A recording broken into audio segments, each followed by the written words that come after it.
दोस्तों दूसरे प्रकार का काल सर्पदोष कुलिक काल सर्पदोष कहलाता है। जातक की कुंडली में दूसरे भाव में राहु और 8वें में केतु हो और सारे ग्रह जो है राहु और केतु के मध्य हो तो कुलिक काल सर्पदोष बनता है।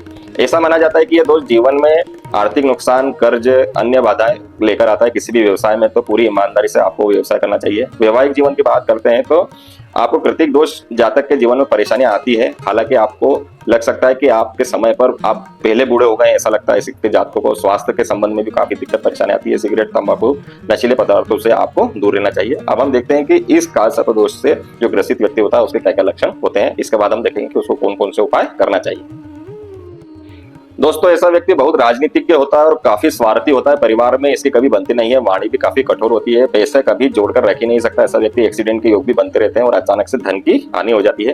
तंत्र मंत्र की ओर इसका रुझान होता है। ऐसे व्यक्ति की आंखों में एक अजीब सा आकर्षण होता है।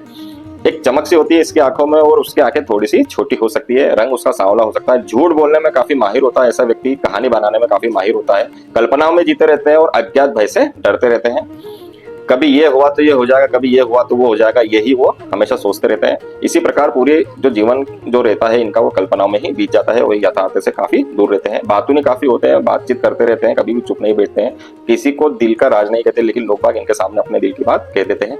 ये काल सर्पदोष भी दोनों ओर से बन सकता है। मतलब यदि कुंडली में दूसरे भाव में राहु और 8वें भाव में केतु है और कुंडली में बाई और सभी ग्रह तो इसका प्रभाव अलग होगा।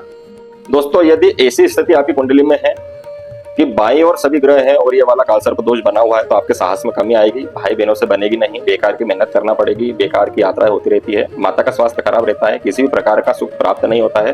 मकान, जमीन, गाड़ी से दूर रहते हैं और इन चीजों के पीछे दौड़ते रहते हैं लेकिन इनको हासिल नहीं कर पाते। हासिल भी कर ले तो उसका भोग नहीं कर पाते हैं। संतान के कारण इनको हमेशा चिंता लगी रहती है। बीमारी, कर्जों, दुश्मनों से हमेशा घिरे रहते हैं। लव मैरिज के योग रहते हैं इनकी कुंडली में। विवाह के कारण चिंतित रहते हैं और विवाह के बाद पति पत्नी में हमेशा अनबन लगी रहती है।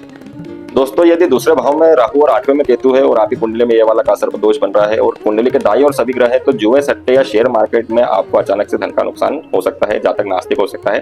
काला जादू पर विश्वास करने वाला हो सकता है। पिता से इसकी नहीं बनती है। जहां पर काम करता है वहां पे बॉस से भी नहीं बनती है, पुलिस से नहीं बनती है। जहां पर काम करता है वहां पे कार्य का बोझ काफी इसके ऊपर बढ़ा हुआ रहता है। एक जगह टिककर काम नहीं कर सकता। नौकरी करेगा या फिर बिजनेस करेगा, दो जगह से पैसे ये कभी कमा नहीं सकता। अस्पताल के कोर्ट कचहरी के चक्कर लगते रहते हैं इसके, या इसके पैसे और समय की हानि अस्पताल और कोर्ट कचहरी के चक्करों में ही हो जाती है। कुल मिलाकर ऐसा जातक स्वयं के विचारों के कारण ही मुसीबत मोल ले लेता है।